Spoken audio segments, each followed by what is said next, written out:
I didn't want just money or just a career. I wanted something where I could experience my family, be at the recitals, the sporting events.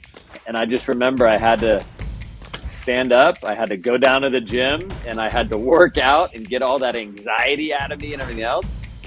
Let it go and force my mind to know that I'm in control of my mind, I'm in control of my heart. He says that everyone has the same fear. It's a fear that, one, we're not going to be enough. And number two, if we're not enough, we won't be loved.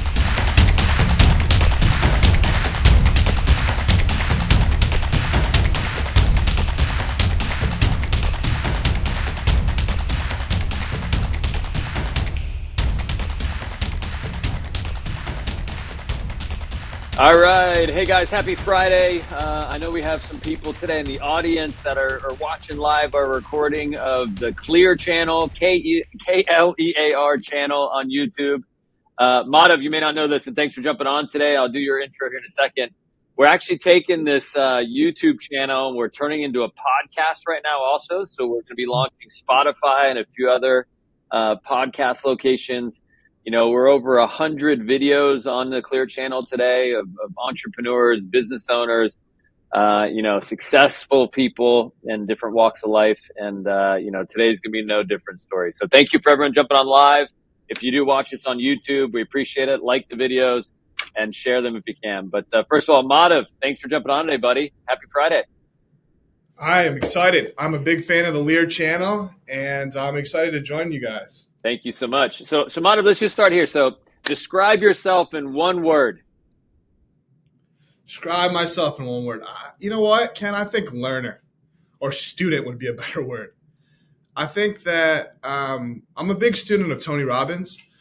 And one thing I took away from him when I was probably in my early 20s as a new entrepreneur, he said something that along the lines of there's never a lack of resources. There's always a lack of resourcefulness. And at 20 years old, I mean, I don't think I knew my head from my ass, Ken. And I had to learn it. And so I had to meet and get around people that were doing the things that I wanted to do and pick their brain. I mean, there's mentors in my life that thank God they don't get annoyed, but I call them every single day and just like ask scenario questions, because I think the blessing of our industry and a lot of industries is you don't have to always figure it out on your own.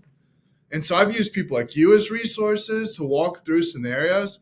And my thought process was either I'm going to burn my hand a ton of times, or I can get around people that have burned their hand and I can steal off the test. You know, in high school, that's frowned upon, but in business, it's not. So I think student would be the word I'd describe myself. I love it. I love it. And tell us about, speaking of student, tell me about life, tell me about growing up, your family. You know, you're an entrepreneur now, but I know a lot of people in your family are not entrepreneurs. So do you mind sharing a little bit about life, where you're from, things like that? Yeah, I have a unique background. I'm a first generation American. My dad and mom grew up in India, spent most of their time, once they're above teenage, early 20s in Canada. And then my dad became a U.S. citizen to become a doctor. So he's a kidney specialist, and he moved out with just him and my mom. They knew nobody. And they built their family from this. And I was the youngest of three kids. And I think what I took away from my family upbringing, that I was kind of the black sheep. My older sister and my middle sister were like amazing examples of like model citizens. They were both great in school. Like they were both good at sports. They were like state champions and things like that in tennis. And, my oldest sister is a director of operations for Northwestern Mutual's healthcare sector. My middle sister is a foot surgeon, a podiatrist out in New York. And then there was just kind of me. I knew there was really high standards of what was expected, but I don't know. I didn't really have life figured out as quickly, as early as they did. But I knew what I didn't want to do. I didn't want to go in the medical field because, I really respected my dad as a figure my entire life, but he missed a ton of events in my life. Not that I ever had disdain for it or anything like that, because of how much he had to work constantly. And he financially was the breadwinner of our family. He retired my mother. And so I respect everything he did. But I always, I think subconsciously in the back of my head, thought to myself that I didn't want just money or just a career. I wanted something where I could experience my family, be at the recitals, the sporting events. And so it really influenced my career decisions. And I think was a big part of why when entrepreneurship was an opportunity for me, I considered it. But yeah, with high standards, I just knew that whatever career I chose, I just didn't want to be the joke, the one that was like, oh, everyone else was successful but Madhav. And so I knew whatever career or industry I got into, I was going to take seriously and I was going to apply myself. And I think I got that from my upbringing of like high standards and you got to be successful. It's not an option. Yeah.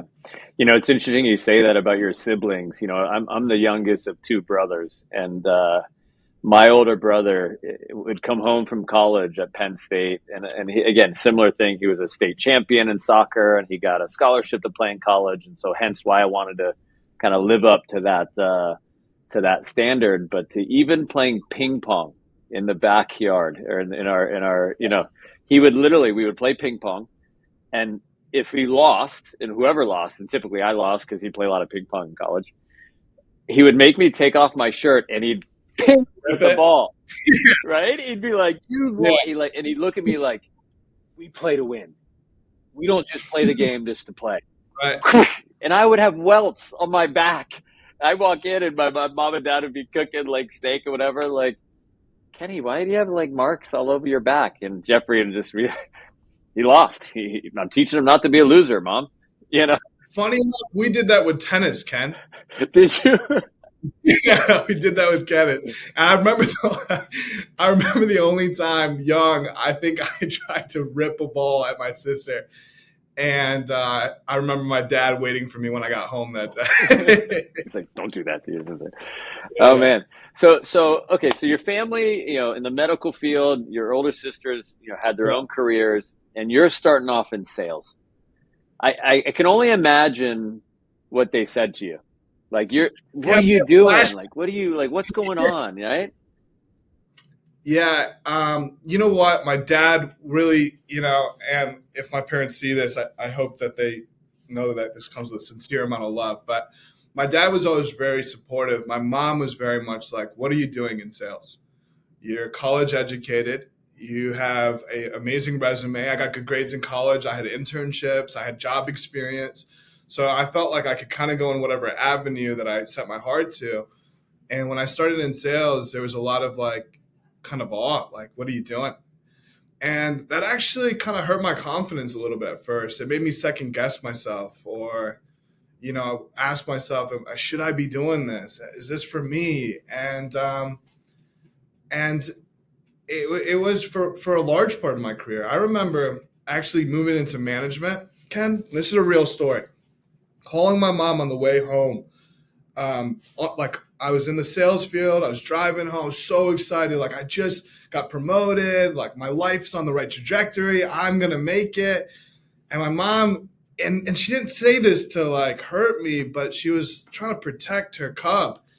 And she said something along the lines like, perfect. Now you can use that on your resume to get a job. And it was like, to me, it was like probably the most heart-sinking moment where I was like, oh my God, like you don't, and looking back at it, maybe I wasn't great at explaining career trajectory or really great at explaining what I was learning and doing. I was constantly just talking about results. And I looking back at it, I wish I would have told my family all the things I was learning and the man I was becoming. And I think they would see portions of that, but I was living in Chicago, they're in Toledo, Ohio. They're not seeing my day-to-day habit changes and when I'm waking up and I'm reading. And I probably didn't share a lot of that stuff.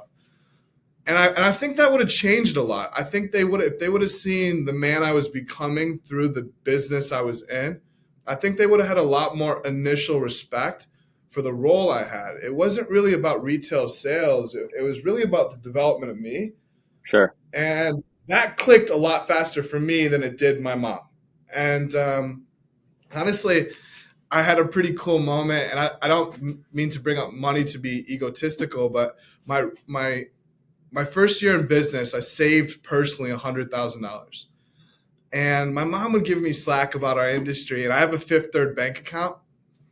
And really slyly one day, I kind of just like chipped it over with it weirdly open, and she saw like 100 and I think it was like 10 or $120,000 saved. I just remember the sound she made. She's like, "What?" and like freaked out. It's like, "What is going on?" And I think that was the moment she became a massive supporter. It's interesting what a bank account filled with some cash will do to others to believe in you. But it's interesting you say that, right? So it's so often, again, for us, we're a little bit into our career. For me, a little bit longer than you. And it's so interesting to me the picture that is painted with people that are maybe outside, that are supporters or maybe non-supporters of people in their career choices, right? And I have buddies that I play soccer with that are in different industries. Some run companies, some don't. And it's interesting because I don't know their industry, I don't know whatever, but all I know is what they tell me, right? As we're warming up for our soccer game and our over 30 league or whatever I play in, right? I don't know the actual leadership in the company. I don't know what they're learning every day. I don't know the culture, the atmosphere, Right. but all I know is what they tell me because I'm not there, and the people that I have a negative perception of their career choice or their job, it's because they tell me a ton of negative shit about what they do. When, to be fair, it could be just their view of things, and that's Sure. not actually what's happening, right? And it's interesting how your mom and same thing for me, right? So when I explained I was doing business to business sales on commission, and my mom was like, "You have no salary, you have no Right. car, you have no apartment. Like, what is wrong with you, honey?" Like she didn't know. Like, if I would have just leaned on, "Hey, this is what I'm learning. This is, I'm growing. I love the culture I'm in. The business projection. If I understand how business work in the industry and how much we move Wall Street with what we do, there'd be a different view of things, right? It's like, I'm sure when you fly nowadays and you fly first class or whatever, you sit next to business people and you're like explaining our industry, you look at it at a different level, and the conversation is different and the response is different too, right? So Yeah, and one thing, just I want to stress that I wish that I wasn't constantly talking about the results to my family, because business has ebb and flows, and there's times and seasons to life where you're crushing the world, and there's times that are like winter where you're figuring things out, you're grinding, it doesn't look super certain, and you got to work your way out of it, readjust, learn. And I think that I pigeonholed myself, and so I'll give you some examples. I did this many sales this week. Okay, so then what are they going to get in the trend of doing? How many sales did you do? So if I had an off week, I'm like, oh, I only did this. Well, then the conversation is like, oh, or how many people do you manage? Well, I manage 30 people. Oh yeah, how many people are you managing today? I managed 25. And so I was setting myself up to be in constant conversations of results. And anyone that's been in business long enough knows that there's ebb and flows to that. yeah. Versus my conversation with my father, if he asked me today, what's going on in work? Hey, I'm really learning about how I have conversations with people. I'm finding that when I have a conversation this way, I'm getting the most out of my person. And that is, and it's interesting the kind of conversation he has back to me. His conversation flow goes, he's excited, he's engaged. He's like, yeah, what I do is this, this, and this. And it's a way different discussion with way more engagement and excitement. And I don't want to pigeon my whole self to a constant conversation of ebb and flows of results. So So I good. think something that I've done earlier. Yeah, for sure. And speaking of that, and you get started in sales. And when did you start in the sales industry? 20, I think it was the beginning of 2018 or end of 2017. Okay. And then you started your first company when? 2018, March of 2018. Okay. So about a year or two of learning, development, sales, leadership, managing people. Any Yeah. lessons for anyone young in sales? You sounds like, what did you actually study in college? I was a marketing major at the University of Cincinnati. Okay, so marketing major. So you had maybe some classes around sales. True story. I don't know if you know this, but I got a C in sales in my college. Really? Yeah, barely too, because I got a good grade on the final. But anyways, different story. So you had some experience from classes, and it's, to be fair, it's not really, in my opinion, relevant necessarily. Some theory, I guess, but not real life. So any struggles in sales that you had as you were kind of getting started for anyone maybe new into their career? Um, no, to be authentic on this, I felt like sales became pretty natural to me. And I think a lot of that had to do with tennis. I think sports and business are a microcosm of the rest of the world. And tennis was one of those sports where you were forced to learn by yourself and you would win by yourself and lose by yourself. Mm. So I think the fear of rejection and failure was already kind of embedded in me way before I got into the field. And so customers saying no, I mean, like I've lost big matches where I'm the only person out there. And I've also won big tournaments while I was, on my own. And so I think that not I didn't struggle with as much as I think I saw some other people maybe. But I had a fear of failure, and that followed me from sports to tennis. I mean, excuse me, from sports to business, pretty pretty like the same trajectory, and I'll explain what I mean. So sales came naturally, but I was a really high, low person when it came to building and managing people. I took losses and turnover really seriously, and it really affected my attitude and mentality. And when I was doing really well, I was like in the top of the world. I was smiling. I'm the one bringing coffee for everyone. And I realized something as I was continuing. I went to some seminars. I went to a Tony Robbins one, a David Bear one. I started reading a lot to try to figure out, like how do I be the best version of myself? And what I really respected about the sales field is it feels like it taught me the fundamentals of how to deal with life. So, okay, give you a couple examples. If I was in the sales field and I'm getting massively, like, no, no, no, no, no, I have one or two options. I can quit what I'm doing, or I can come up with a new strategy. Business is really similar. Sometimes in business, you're getting your teeth kicked in and you can quit your company or you can come up with a new strategy. It also got me really confident that over a time period of constant work and like repetition, I can master something. So from going from not knowing a pitch at all to working every single day at it to where it feels like it's almost like I know it like the back of my hand, I felt like I used a lot of those things in the business world. So sales I didn't struggle with, but I realized that it taught me a lot of the character and habits that it would take to be really successful as an entrepreneur. And it really helped me face this fear of failure. This like, no, no, no, you did bad yesterday and then you showed up again and you did really good. You can do it. Put yourself out there. And, I stole this from Tony Robbins, but he says that everyone has the same fear. It's a fear that one, we're not going to be enough. And number two, if we're not enough, we won't be loved. And everyone shows up in a certain way because of that. Without going into too much depth or getting too woo-woo on this call, I think sales was a really good way for me to prove to myself that I can show up even in the face of difficulty or adversity or pain. And so I didn't struggle in sales, but I struggled. I used sales to probably teach me a lot of the areas that I did struggle in. That's awesome. That's awesome. And good for you facing that, right? So many people I think get to a point and what happens inside of us when we get to the world we're scared, right? We get anxiety. I know there's a piece of my career where I was, business had grown. I was in Atlanta and we had some pivots on clients and things. And, for whatever reason, I got in my own head and I felt like the whole world was crumbling down and everything was going to fall apart, years of business. And I remember being in the shower and like almost throwing up and whatever. I was so anxious about everything. Yeah. And I just remember I had to stand up. I had to go down to the gym and I had to work out and get all that anxiety out of me and everything else. Let it go and force my mind to know that I'm in control of my mind. I'm in control of my heart, not the other way around. And, we get through it. Right. So Really interesting what you said. If you don't mind, I'd like to share something. I was thinking about why you said that. So I got, statistically, people probably wouldn't know this because after COVID, I helped our clients move into a new market. So I expanded and grew. And financially, I actually had a pretty decent year.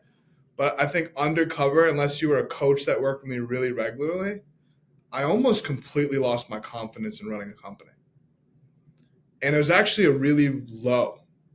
In fact, in my company, I never had so much turnover in my entire life. In fact, if someone called me, Ken, like I had like this anxiety if my phone was ringing, like, oh, yep, they're quitting. And it took me to a really low, not only in business, but actually like personally. And one of the things I realized is that winning is a habit and losing is a habit. And I didn't really realize how much of my personal habits that I would do subconsciously affected my results in business. And I realized that like I gained weight, one, like substantial, like 15, 20 pounds. I started getting like panicky. I would wake up in the morning. I wasn't sleep. Like a lot of these things that like, and I didn't and then when I look back at it, I realized, wow, you're drinking way more than you used to. You're staying out way later than you used to. You're not hitting the gym like you used to. Those books that you used to read, you're not picking up like you used to. And anytime it taught me something really, really important that I hope your viewers can maybe relate to. Anytime I'm in a batting slump, I go back to my habits.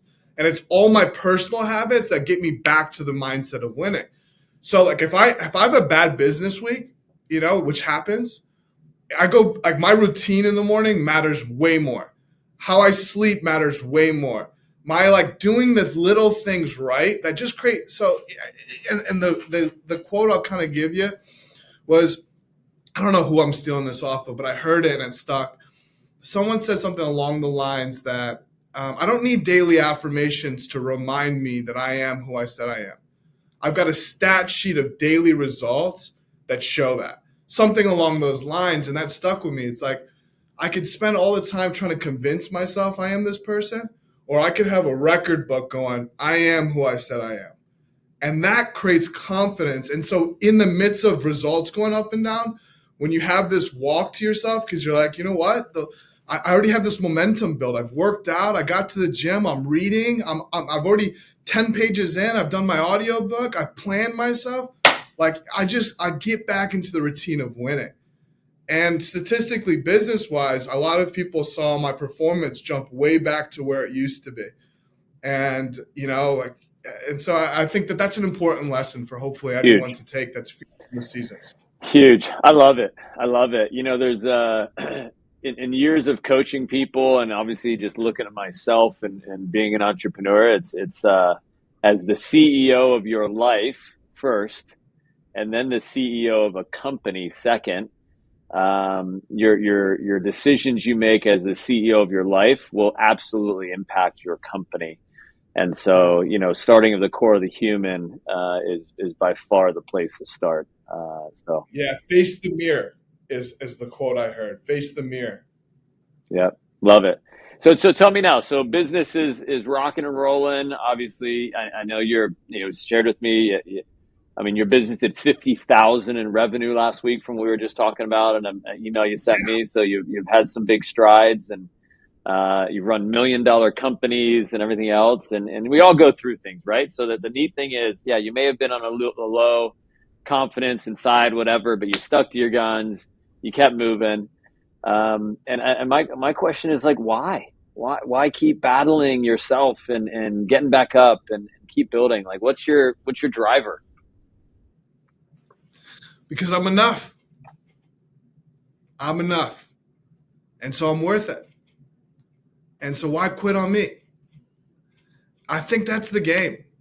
I think when you're low in confidence, it's interesting. Society has done two things that I think are really interesting. They've made failing turn from I failed to I'm a failure, which is really a tough identity to live with. And number two, they've made working hard an effort, not cool.